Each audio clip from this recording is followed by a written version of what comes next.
available to folks. All of the agendas are also accessible on the website, and we'll keep updating those. So I will paste that in the chat too, so that folks have the link. Thanks, Haley. I would move to nominate Jen Pullman as chair of the task force. Okay, thanks, Tim. Any other nominations from the room, and then we can take a vote? I would move to nominate Charlie Parker Hillsman as our chair.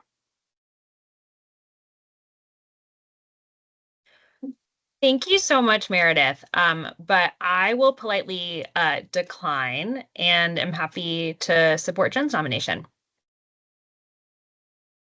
I'm not the chair, but that sounds like a second. Yeah. So, Okay. yeah, just because there's no chair right now, I would say that is anyone opposed to Jen being chair?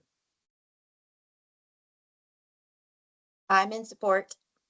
All right, well then, everyone in favor who's a voting member, please maybe indicate by raising your hand, or that'd be great. Cool. Sounds good. All right, now all opposed? Okay, all abstaining? Okay, I'm now stepping away from doing that, and I'm sorry, and I'll shut up. Yeah. No, it's okay. Thanks, Tim. I have a quick clarifying question around voting. So my understanding is that Jane Doe is a voting member? Yes. All right, so yes, so Jane Doe, maybe you could use your little virtual hand at times of voting. That would work. If you feel that would be a good way for you. I can do that. I think if I can figure it out. I've only used Zoom, so bear with me. Your voice works too. Yeah.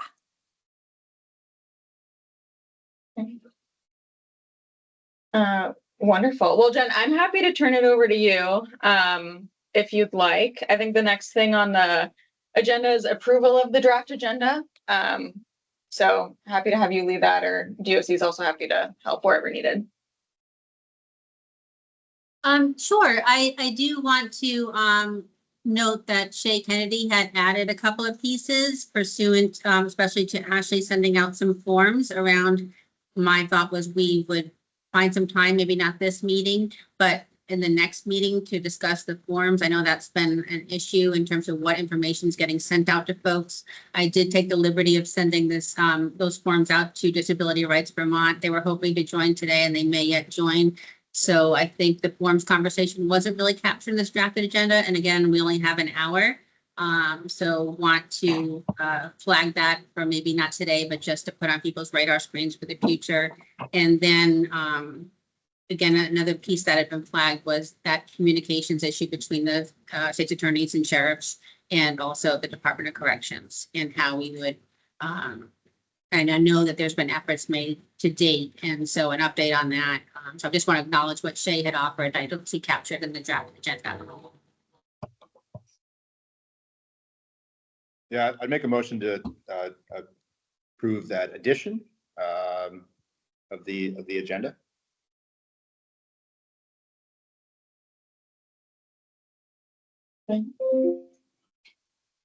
Okay. I will make sure that those changes are reflected on the website after the meeting too.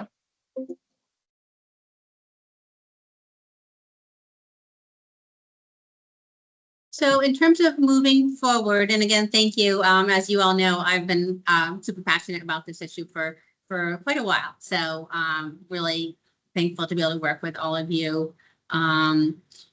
In terms of the statutory language and priorities, before we get to some of the specifics that were identified in the draft agenda, I do want to have a conversation about, again, what brought us here and also what particular priorities we have. So I don't know if folks have any thoughts. I know I've heard various things, about what I want to make sure we're on the same page to some degree moving forward. We might not always be unanimous in our thoughts, but making sure that there's space for everybody to be heard. And again, we have a report due November 15th. So the actual reality is we have about 6 meetings that we can maybe schedule to get that done. So I want to be mindful of time. I don't think an hour is going to be sufficient. I think we're going to have to commit 2 hours at a time. And so it's going to be really important for us to drill down in terms of what we've been asked to do, what we know the conversations were about leading to this point. And so at this point, if people have thoughts about the language, thoughts about priorities, I welcome that conversation.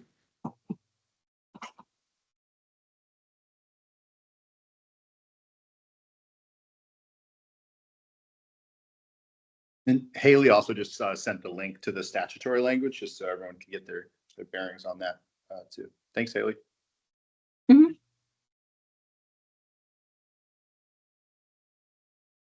I mean, I think part of my perspective that I was shared with the VAs is a lot of the focus was on post-conviction and the handoff from pending to conviction, post-conviction space. So, I think starting there is really the most important place to start.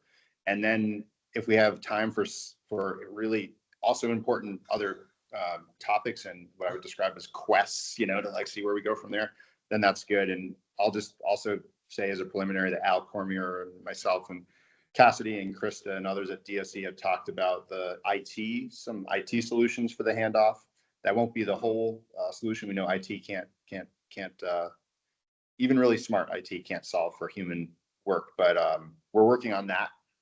So that can just be like background noise, and Al and Cormier and I could probably update folks on that at some point when we had one really good preliminary meeting and we're working on that. So, but yeah, I would say the handoff to post-conviction is kind of like where the worlds meet. And then, looking at Amy as well, how, law enforcement feels about how the flow is going, because sometimes it's the person who first interacted with the victim that gets the call. So it'd be like, Amy might hear about how it's going.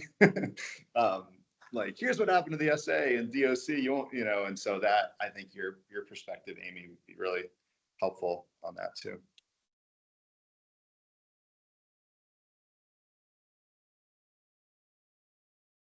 So I think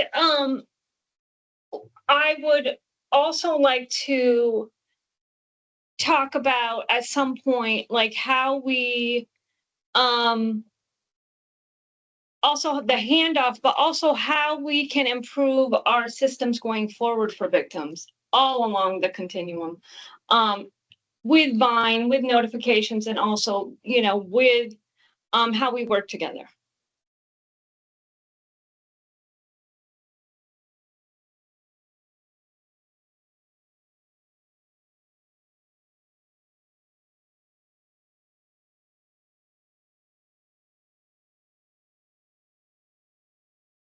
And Jen, I think in that vein, the concept that I've been thinking about was something like an MOU that would kind of probably just be like a copy and paste essentially of the statute, but just instead of people being, not us, we're not mystified by it, but legislators and the public being mystified by like where this happens and this happens and this happens, kind of what that looks like. And so that it's clear for victims and for us and for new employees that may sit in some of our seats at some point, what that looks like.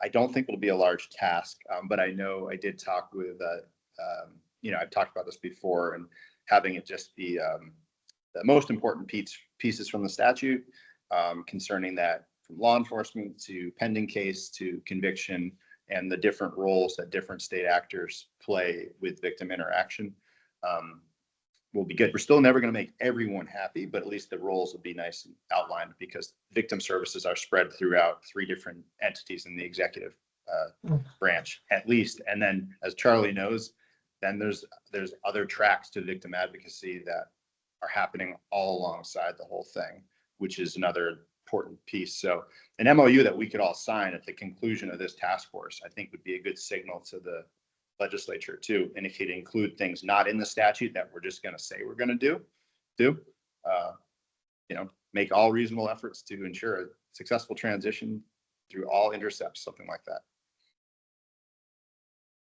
No, I think that makes sense, given especially many of you probably watched the last Joint Justice Legislative Oversight hearing. And Chair Emmons is really focused on that communication piece and really nailing that down.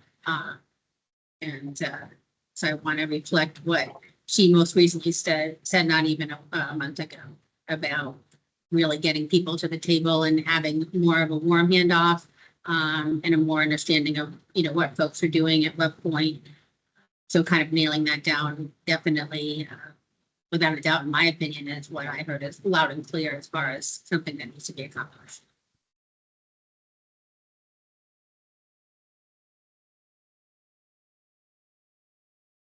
I think from the victim survivor perspective, what you all are talking about, it really speaks to what I'm gonna use the word we're collectively really hoping for, understanding that might not all be nailed down, what that will look like exactly within this timeline, but if there is an avenue to ensure that it's going to be pushed forward, that would be fantastic. For what it's worth, I will put out there that when I was in my role currently, and then when I was in my role at DOC in the counties that I was serving at the time, I think that we did, and Meredith can attest to this, have a practice in place for that handoff. And I can also speak to, like, I know that there are limitations on capacity, but it is feasible, I think, with some shift in practice, to ensure that survivor information is getting shared, and the manner in which people want to be communicated with is also getting shared. So we do have sort of like a test. We've tested those waters before. And I think Yeah. that puts us all in a much better position to inform the legislature of what we intend to do, instead of the legislature telling us what they intend us to do, which can often be very difficult. Yeah, also and Sorry. And also making sure that the victim's information doesn't get leaked, because that's been literally last week that happened to me again. So I can't have this keep happening and having to keep relocating, because my offender will be out of jail in November. So this is something that's very serious that can't happen anymore. And that's where there's like the hole in the system that needs to be closed. I think that's super important, because it literally happened last week with me again. Yeah, I think being able to identify where those leaks may be occurring to address that as part of the MOU would be helpful. And I think there's always been,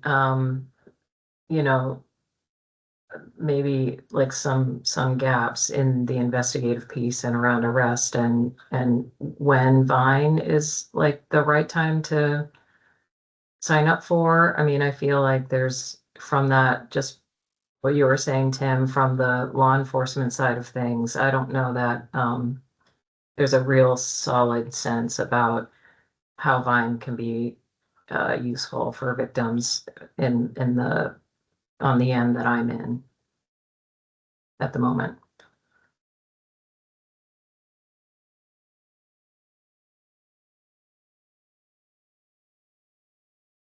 Yeah, I think it's clear that until somebody is in custody, there is no ability to utilize.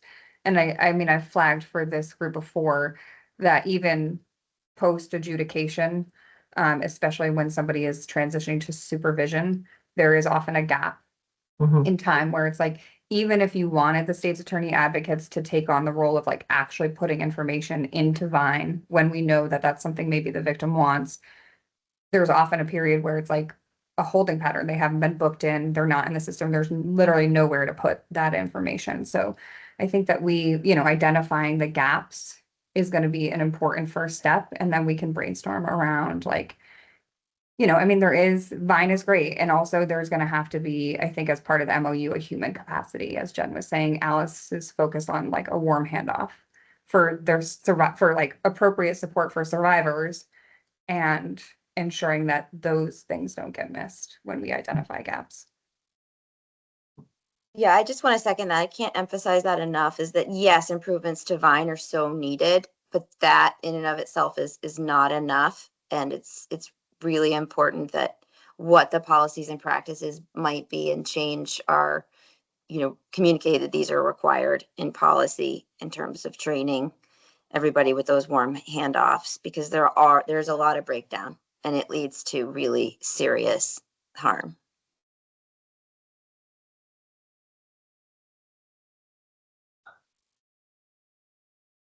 And one thing that we're being aware of on the potential IT solution with case management system interactions is a flag system. So whether the victim has to say, the alleged person involved in the system has to say, I want to be contacted. And then we would have a flag in our system that says, yes, communication post-conviction. And then that sends the message to DOC that the interaction is to occur.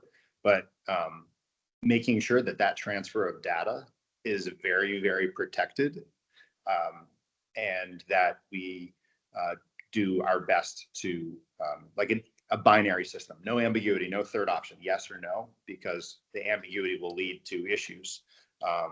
And even though it might be yes today, no tomorrow, having that affirmative yes, no, at least in our IT systems, will be a really important function that we're working on with our two departments.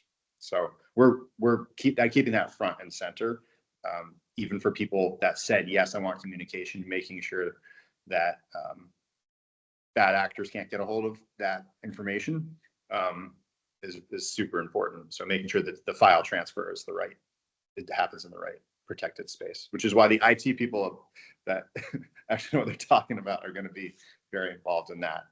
I just want communication to happen because it will help with the non-warm handoff, the transfer of contact information for people that want it. I think also, if I could say something about that, me personally, getting it in a timely manner, because personally, with my experience, I got it when an incident had already happened and I almost lost my life. And then I got that notification on my phone after he was already in custody again.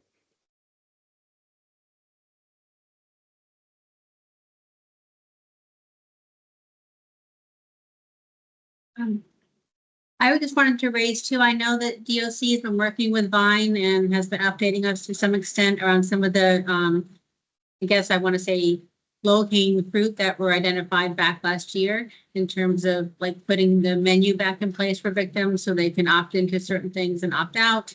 Working on language access, as well as access for individuals who have disabilities, or just reading level might be a challenge. So I would like to make sure that we are continuing to focus on some of those pieces that were identified. Again, I know the work I understand that the work has started. So I just want to make sure that, those were some pieces that came up, which are a priority, as well as when you're talking about that communication aspect between the offices, between advocates.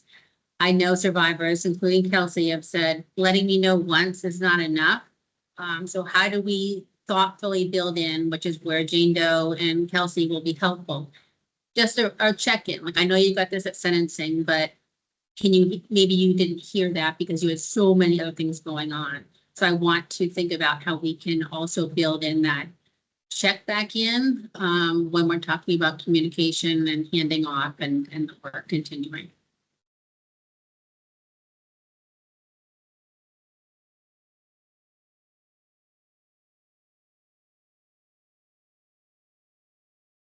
And I think having Joe here will be super helpful in that, Jen, because he is working with Vine directly on some of these improvements. Perfect. Do you have access to his schedule, Meredith, such that, because I want to schedule us out, in terms at the end of this meeting? So would you have access to that so that you could be at Sure. least some of them? Yes, absolutely. His intent was to be here, but it was something personal came up. No, life happens. Believe me, I get that. I get that every day of my life. Yeah, and I think it's super valuable to have Megan here, because she worked on this side and she's also worked on the other side. And when she was here, we identified some gaps, and tried to make some headway with that, as well. So I think having her perspective is going to be super important.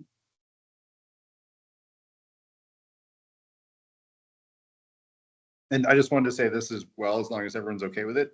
I heavily encourage the VAs that can join these meetings to speak up as much as possible for the pure efficiency of having one voting member that represents the state. That's why I'm here. But you all, in my opinion, I don't think there'd be any objections, should speak up as frequently as you are capable of doing so. And I am a voting member that will help, but you guys should speak. It's a public meeting and you guys are on the front lines. So. And it's time out of your day that you're spending here that is really appreciated too. Yeah, along those lines, during the legislative session before testimony on this issue, we solicited some feedback from our membership about what they are really thinking about and want to see with the VINE system. And that is something that I'm interested in digging a little deeper, doing a survey of our membership to kind of bring those perspectives to the meeting. But I would just echo kind of what Tim noted, I think at the top around these kind of quests about ways to use the system outside of post-conviction. It's something that I know folks in our field are really interested in. And of course, many of the issues that you all noted are very short term, should take priority. And my hope is that at some point during the course of this task force, we can take a look at those kind of quests and things, for example, notification in the RFA process around how VINE could be utilized for some future conversation. I think that makes sense, Charlie. And I know I was just doing some stuff over the weekend, and it might be helpful to have somebody in from, for example, I think Kentucky has it in this way, and you probably know more than I, but to have them speak to how that would work, because I have questions. I think it's a great idea. But I also think like that might involve a different constellation of partners in terms of who's entering that data. If it's the courts, well, they might, and the funding for those pieces. But I think it would be helpful to hear that, because we have to make recommendations. And if that's a recommendation we all agree we should pursue, I think fleshing that out at a future meeting would be really helpful.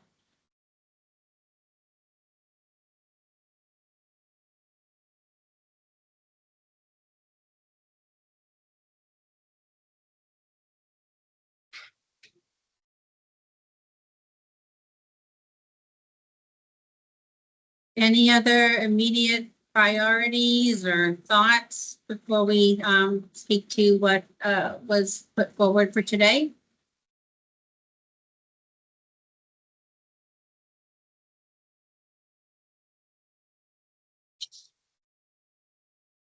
All right, guess we'll move forward.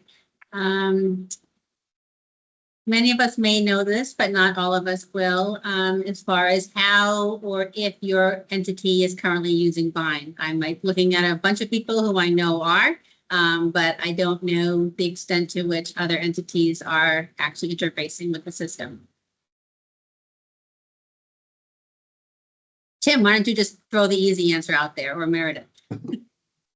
Yes, we are, and the VAs can speak to this that are on here, but my understanding upon talking with folks and also my own interaction with cases, I also used it as an interested person once myself, because I was concerned about a threat for a gang member that I was prosecuting. So I did use it once myself. I don't know if I actually ended up, it's funny, I started doing it, the case got kind of dismissed, but I started down the path. I don't even know if I completed it, but I did interact with it as an interested person once. That's my only interaction, filling stuff out. Holly Leach was like, Tim, you need to sign up for VINEs. But we offer it in every case, make sure people are aware of it, and then, continue to remind people about it throughout the pendency of the matters and our communications, both written, verbal, in person, all the way through. And if I've misstated any of that, they will correct me. I just wanted to say it's not always part of the conversation when somebody is not in custody.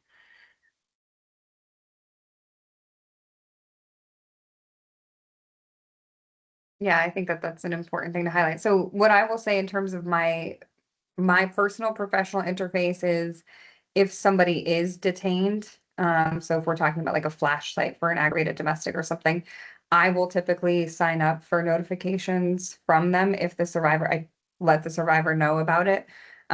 With the caveat that like you may get notifications that contain lots of information that's going to be completely irrelevant to the circumstances in which you're under.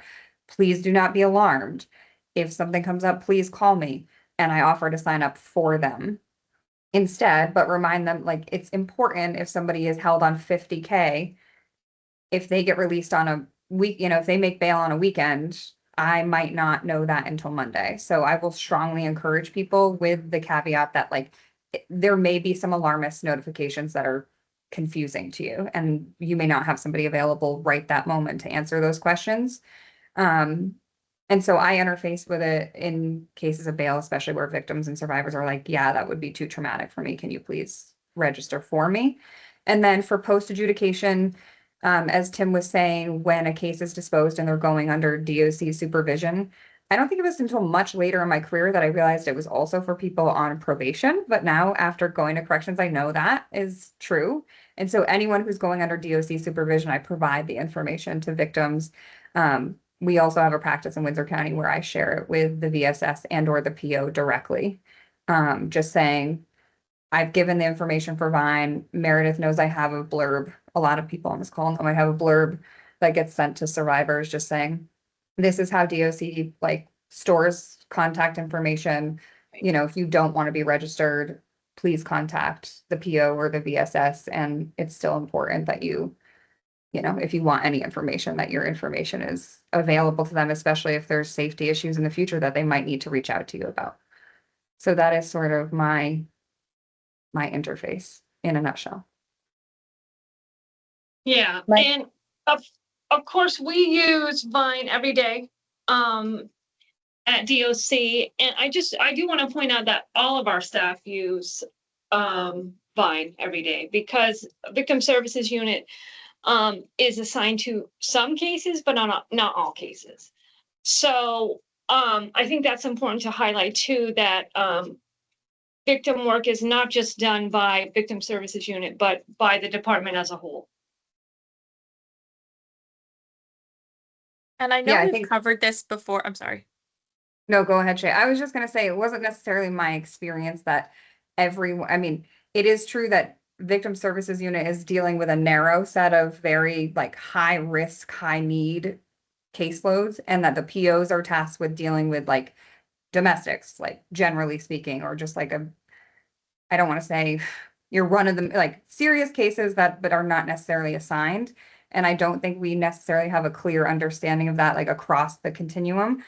But one of the issues that I will highlight is that when I was working at DOC, and hopefully it continues to improve after my departure, but POs didn't even know how to log into Vine, let alone, and it was our policy that like POs didn't have to enter victims into Vine. So it was like this weird dumping on me when I was trying to get all survivors into Vine because they like would have they hadn't logged in 5 years, didn't know their password. So I don't know. Hopefully that's but they Yes, sometimes that don't know has- how to interface either. Yeah, that has improved a lot, I think. And of course, we're always doing more trainings and more, intro to Vine for folks. So Well, that's one of our pieces to look at is recommendations for training. And I heard too in Meredith and Megan speaking in terms of not realizing that it could be helpful for folks who are in supervision, but also realizing and trying to understand where the distinction is between what victim services your folks are providing, Meredith, versus what the department is, and making sure people know how to access the information. I know that you're already working with Vines on those trigger codes that bring out those notifications. So that's, I think, part of what we were looking at training for as well.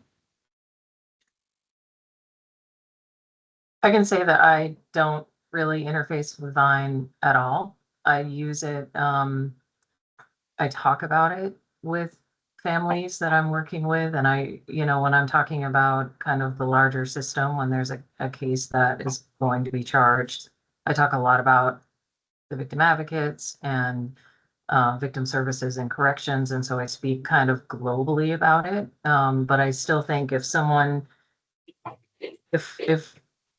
lodged and they post bail, like on a weekend or after hours, I think on my end of things, we're still relying heavily on people to communicate that information, and we communicate it back. I don't know if there's a better way than that or if I'm missing something, but that's kind of how I don't know. I mean, I think I'll start to do a little informal survey of the troopers and just see if they know much about it and how they use it, if at all. But I don't think it's much. That would be helpful, Amy, because I know that was one of the concerns of House Corrections and Institutions and Judiciary, was making sure that somebody from law enforcement, so that's hence why you're here, could see about, because I know, Kelsey spoke quite powerfully to what happened in one of her situations. And I won't take her words, but I think they were really moved to say, like, what's law enforcement's role in all of this when they're bringing somebody in on a weekend? And so if you could work with your folks to think about if there was some way to do this better, because that was that continuum conversation from when somebody's arrested or cited and until they are done their time. Thank you. I was going to also speak up that yes, on the weekend concern, and also I've developed some fairly broad understanding of how much the police are expected to absorb in their training. It's a lot. And it still is very concerning to me that although it may be policy that if there's, arrest and release, a lot of DV is misdemeanor, that they notify us, it doesn't happen consistently. I'm not alone in that. Not told, and you can't expect a victim to understand how the system works. I certainly, his first arrest, did not understand that he wouldn't be held. So again, even though that's part of their training, I've observed their trainings, participate to a degree, there needs to be more in some way. Because that point, Vine's not going to be involved, right? State Attorney Victim Advocate's not going to be involved that fast, right? If they're processed and let out 4 hours later. So again, just keeping that in mind. But maybe it could, so that's a part of our conversation for these meetings is, is there a way that we could catch that population, especially as people are being detained for longer periods, pre-trial, and, is that a way in which Vine could be expanded? Well, Maybe not, I but that's mean, something for us to think about. yeah, definitely. I mean, it has that capability now. I think that's one of the things Megan and I highlighted early in our work together, is that it's capable of doing that now. So it's just something to keep in mind. I just want to clarify, again, I remember you talking about that. I'm grateful for that. And I'm talking about when there's an arrest, they're processed and they're released hours later. They're, and then law enforcement is not consistently, my story is far from the only one. I sadly hear about these stories all the time, are not receiving a call from the officer saying he's walking out the door. And so we need to operate in understanding that in most cases in DV, quite often they're headed right back to us. So what is that? Because Vine can't help with that piece. No. So I just wanted to lift that up. Yeah, I should have clarified that. If they're lodged, Kelsey, you're absolutely right. I just wanted to say, a piece that Megan was mentioning about, I guess I don't have a great understanding of what cases are assigned a DOC victim service specialist and cases that we're just or there's an expectation that the probation officer work directly with the victim. Again, in Rutland, we're very close with our PMP office and in communication about domestics or other things, getting that information directly to them at the time of sentencing. But sometimes I was always looping in the DOC Victim Services, and the response was like, oh, I have to see if I can be assigned this case. And I guess I don't have a great understanding around what cases they are assigned and what cases they aren't assigned. And then just to jump back forward into the conversation regarding law enforcement, I put in the chat the obligation that law enforcement is supposed to be giving victims in writing. That is not happening. It's not happening in this county. I don't see that happening. And if there is a obligation for that to be happening in writing, it Shay, seems like, yeah, what is that that's not happening? Law enforcement doing what in writing? giving the victims the information in writing. Oh, handing out pamphlets, you mean? Yes. Oh, got it. Is that happening in Bennington? It does. It does. We have a That's good. packet. We have a packet and the Vine paperwork is included in the packet. That law It does enforcement not gives to the happen in victim? Springfield. Yeah, it's not universal. And for what it's worth, once upon a time, when I used to do the law enforcement, when I used to do the training at the academy, we did create a statewide, I think it was, Amy, were you part of that? Okay, and also, who else was part of that? Anyway, the advocate coordinator, I think she might work for the network now. But we made a one page handout. And I will say that a couple of my agencies here, like Hartford PD, still use that 1-page handout, which does meet all of the obligations. But I mean, it went out statewide a decade ago. I don't know that it's universally used anymore. And it's certainly not consistently used in Windsor County.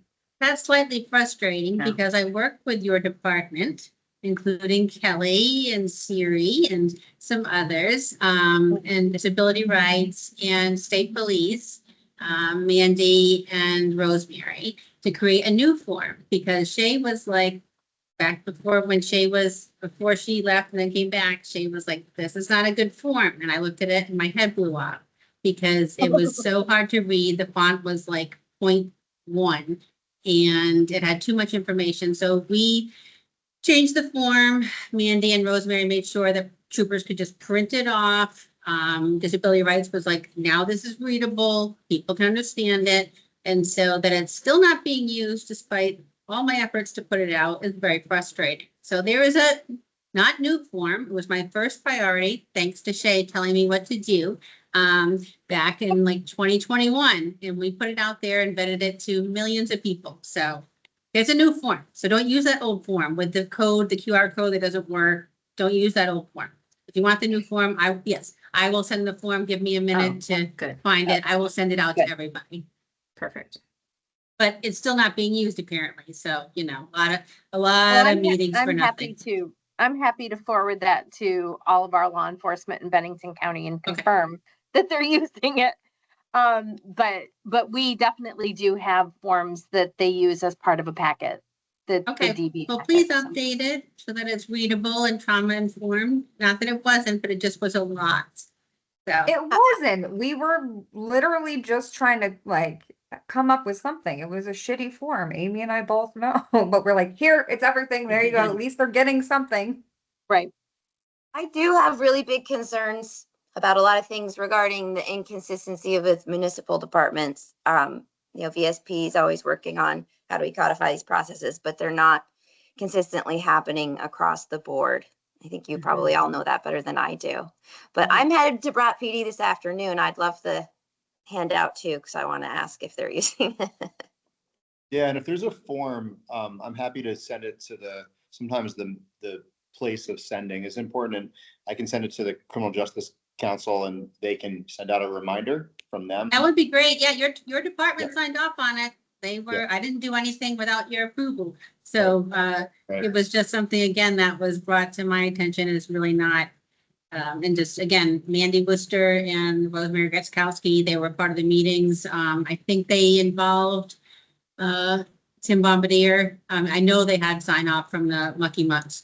No offense, Amy. And that they all agreed that this was a good way to go, that troopers were involved. And so at least with the BSP, but obviously what the chiefs do is up to the chiefs. Well, But I I'll know send that that on to they, everybody. I know that they get it at least twice during the academy because Jen gives it to them and I do that training again, Megan, so I'm back doing that. But also, I just want to go back to Kelsey's point, and I'm looking at chapter 165, and I know we're a little off track, but this could be a legislative issue. It says that law enforcement must provide information as to whether the accused has been taken into custody, but it doesn't say anything here about who is supposed to inform the victim if they are released, or who. I don't know that that's in statute anywhere. Like, who is You know, supposed to do Amy, I that? always thought that it was law enforcement that was supposed to do that. That's exactly what I was just looking up. So So I'm is in the looking part at that it. puts it on DOC's plate. Any release Yeah. from custody. So once a person is in custody, the statute shifts and DOC is obligated to notify of the release. A clarifying Yeah, question. That's So absolutely But right. but they don't, that the problem that Meredith and I had identified, and we had that meeting with you, Amy, is like there is no information. If the victim survivor at the time of arrest doesn't know, hey, if you don't register for Vine, and by the way, you gotta wait 7 hours for him to get booked in or whatever the time is to sweep Right. the system, which is also a pain in the ass. You're not gonna get notified. But And I Right. don't know if that's like because it's not like law enforcement is handing over victim contact information. We did kind of talk about whether sharing that with like the booking officer would be a solution or like how that would happen. But things move so quickly. And then, the point I made from law enforcement side is like, sometimes they don't even have like, it's an emergent situation. So they've Yeah. taken that person to custody. They haven't even written up the paper, like Yeah. it's in the middle of a lot going on. So really it's like, then do you put the obligation on like somebody who's in the most traumatic moment of their existence? Like, oh, I better go online and register for this. There just is not a really simple solution in that. Yeah. And I would love to hear from Kelsey and Jane about what they think might be feasible from a survivor perspective. So I two things. I want to answer your question, and I want to circle back to Amy. That yes, absolutely. When any human is experiencing trauma, not able to absorb information necessarily. Most people cannot. I'm a highly capable person, and I absolutely believe.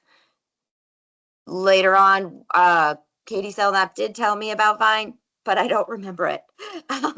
So, and then the initial step of getting connected with Vine, I think it's already out there. I don't even know who did it or how it happened because nobody even told me about it the initial time. And later on, it was explained to me, but I don't remember that. But in terms of what you're talking about and creating that process of happening it earlier, I personally wouldn't have done it. There's no way with Mhm. everything I had on my plate and experiencing that trauma that I would have taken the initiative to get online and set anything up in that regard. Too much. So that's my answer to that. But I do want to circle back to Amy. I think I heard, Amy, maybe you clarified that there is no statute that the arresting officer notifies the victim if they are, charged and, walk out of the station hours later. Is that what you said? Because I know, I've observed quite a bit of training at the academy, and then, I've done other things, and I've heard, maybe it's always victim services and advocates, and myself telling them how important it is. They let us know, but there isn't actually something in statute saying they have to. So is that why it's not happening consistently? No, what I was saying is that if someone has been taken into custody, that's part of this list. I'm just looking at this list that we're talking about Yeah, because we were talking about someone being brought into custody and then, maybe lodged and bailed out within a few hours right. and just Right. kind of relying on, DOC talking to the detective and then talking or the trooper and then talking back. So Yeah. I was just saying that I think that piece that you brought up earlier is but Meredith is saying that Vines has a capacity for that, but what Megan is saying is that it's not really practical. So there is that gap that you were talking about that I was Okay. just kind of affirming when I was looking at this, information that law enforcement is by statute told that they need to provide people. So, earlier when you were saying that it's not happening, I don't know that they know that according to this, they're not obligated to do that, is what I'm Right. saying. Yes, thank you. But I think a thank lot you. of them do it A lot of them and do some it. don't. Yeah. Right. A lot of them do it, and we probably don't hear about that, right? We hear about when they don't do it. Yeah. Thank you so much. I can say with my personal experience that Vine really failed me. It really did. And a lot of the times my phone was smashed in half from my abuser. So how could I even access that anyways when you don't have a phone, you don't have internet, you don't have a way to get on that type of thing. So that's another issue where a pamphlet might have saved my life, honestly, instead of nothing, and waiting to get a new phone and then figuring it out with an advocate or whoever I had to talk to. And then honestly, I feel like domestic violence abusers shouldn't be able to get out on weekends if we can't get notified. There should be like some type of, I know it's like a law and a big process, but I feel like if we can't get notified, I mean, personally, me, I almost lost my life because I didn't get notified in a timely manner anyways. And then the last time I didn't get notified at all. And he was already, I mean, I was in ICU already by that time. So there's a lot of gaps, like I said, that need to be closed with Vine. A lot of people think it's just not worth it to even use Vine because it's very unreliable a lot of the times. A lot of people have really good experiences with it, but me, in my case, I did not. I still don't, honestly. Once he gets transferred from one jail to another, it says he might be released. Once he was going to court, it says he might be released. And it's like the trauma that adds on top of trauma and the stress. And like when a victim is so sure that they're going to be in jail because they've been sentenced and stuff, and then getting that information incorrectly saying that they've been released when really they've been transferred, that's a whole nother trauma that we have to go through again. Thinking, oh no, what happened? Like, did paperwork not go through? Is he actually getting released? Like, all the thoughts go through our heads. And then it's just a lot more trauma. But also, I think if they can fix it to where we get it in a timely manner, hey, he's getting out in 1 week. And then, hey, they're getting out in 2 days. And then tomorrow they're getting out. Hey, he just got released. I know it can't really be that specific with times and stuff, but I mean, I think it should be, honestly, because every minute counts for us, for the survivors. Every second counts because he walked 15 minutes, my offender walked 15 minutes from the courthouse when they let him out, or the probation or wherever it was in Springfield to Chester in about 15-20 minutes, and was already back in handcuffs by the time I even got, I think it was the next day or possibly the same day. I mean, I've blacked a lot of stuff out from trauma, so I can't give you specifics, but he was already had offended again. And then I get this notification that he got released. And it's like, yeah, no duh. Like, so there's just that gap that needs to be closed, and I think it would be a really good thing. I think Vine would be a really good thing. But also, like you guys were saying earlier, some people don't want to be notified because it's too much for them. So there should be a yes or a no. And we should definitely get pamphlets, because a lot of the time we need a pamphlet with an address that's close to ours that we can get to, because we don't have phones. They've been snapped in half, they've been thrown in rivers, they've been whatever. We don't have that communication because of our offenders a lot of times. So I think just a pamphlet could save a life, honestly, because every single county that I've been in, I have never gotten a pamphlet that you're talking about. And that was 4 years. Over 4 years, I have never gotten a pamphlet, not once, not from a police department or anything like that. I had to look up the domestic violence place myself, which was even harder, and trying to keep my will going to go through with it to begin with, and then having to go and look up. It's just, it's a lot of trauma for us. For me anyways, specifically. I can't speak for anybody else, but I know that it's very traumatizing. And then to have to go through, well, we didn't get the proper paperwork, we didn't get the proper notifications, we didn't know that he was out 5 hours ago, 7 hours ago. It doesn't update, but every 7 hours. Within those 7 hours, I mean, I almost died.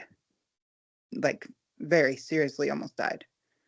So within those hours of, and then I never got I got a call from Megan's department, and that was the call that, if I had gotten a little sooner, would have saved me from going into ICU.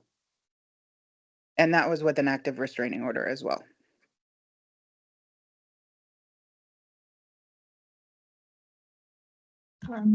Yeah, thank you for sharing.